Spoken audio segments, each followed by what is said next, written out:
जय हिंद। इस वीडियो में हम जानेंगे भारतीय खुफिया एजेंसी रो के बारे में। खुफिया एजेंसियां किसी भी देश की सुरक्षा में अपना एक अलग महत्व रखती हैं। भारतीय खुफिया एजेंसी रो है। क्या आप जानते हैं कि यह काम कैसे करता है? तो चलिए शुरू करते हैं वीडियो को। दोस्तों, वीडियो को पूरा देखें और लाइक करना।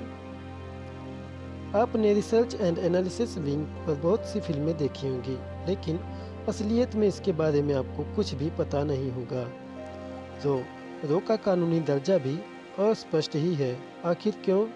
रो एक एजेंसी नहीं बल्कि विंग है। रो का गठन 1962 के भारत चीन युद्ध और 1965 के भारत पाकिस्तान युद्ध के बाद तब किया गया था, जब इंदिरा गांधी सरकार ने भारत की सुरक्षा की ज़रूरत को महसूस किया था। अगर आपने इस एजेंसी के बारे में खबरों में या कहीं और ज़्यादा कुछ नहीं सुना है, तो आप इससे अंदाज़ा लगा सकते हैं कि यह वास्तव में कितना गुप्त है। रो पर आरटीआई नहीं डाल सकते, क्योंकि यह देश की सुरक्षा का मामला है। रो में शामिल होने के लिए आपके माता पिता भारतीय होने चाहिए। रो का सिद्धांत है धर्मो रक्षित रक्षित है, जिसका मतलब है कि जो शख्स धर्म की रक्षा करता है वह हमेशा सुरक्षित रहता है। रो सीधी अपनी रिपोर्ट प्रधानमंत्री को भेजती है। इसके डायरेक्टर का चुनाव सेक्रेटरी द्वारा होता है। ऐसे प्रत्याशी जिनका चुनाव रक्षा बलों से हुआ हो, उन्हें इसमें शामिल होने से पहले अपने मूल विभाग से इस्तीफा देना होता है। मिशन पूरा होने के बाद अधिकारी को अनुमति होती है कि वह अपने मूल विभाग में वापस जा सकते हैं। अगर आपके पास इतना शौर्य नहीं बचा है तो आप बेशक वापस जा सकते हैं। रो में शामिल होना कोई माला माल होना नहीं है। वो आदमी इससे दूर ही रहे जो रिश्वत लेते हैं या लालची हों।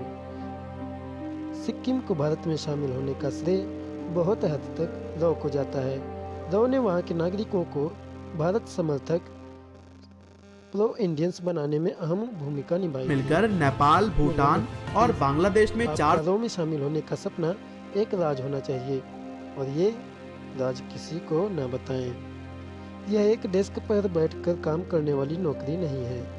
आप किसी भी मिशन पर हो तो पूरी संभावना है कि आपके परिवार को भी नहीं पता होता कि आप कहाँ हो। यह साबित करने के लिए हमेशा तैयार रहें कि आप दिन के 24 घंटे हफ्ते के 7 दिन किसी भी परिस्थिति में काम कर सकते हैं और खुद को उन परिस्थितियों के अनुसार ढाल सकते हैं। अगर आप किसी खेल में अच्छे हैं तो यहाँ आपके प्रवेश का अवसर बढ़ जाता है। अपने विभाग से कुछ भी छिपाने की कोशिश ना करें। अगर आपको लगता है कि आप होशियारी से आप उसे मात दे सकते हैं तो आप गलत हैं। चीनी, अफगानी या किसी दूसरी भाषा का ज्ञान आपको दूसरों से ऊपर खड़ा करता है। भारत की खुफिया एजेंसी अपने आप ही आप तक पहुंच जाएगी।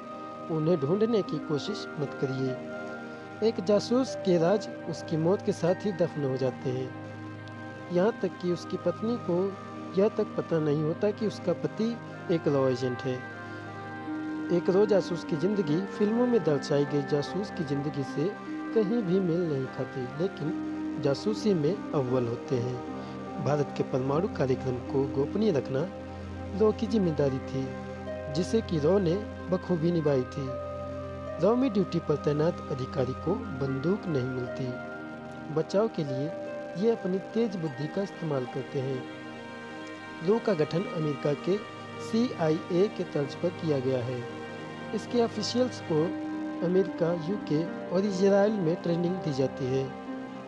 रो में शामिल होने का सबसे आसान तरीका है UPSC पास करो और IPS और IFS पद पर कार्यरत हो जाओ।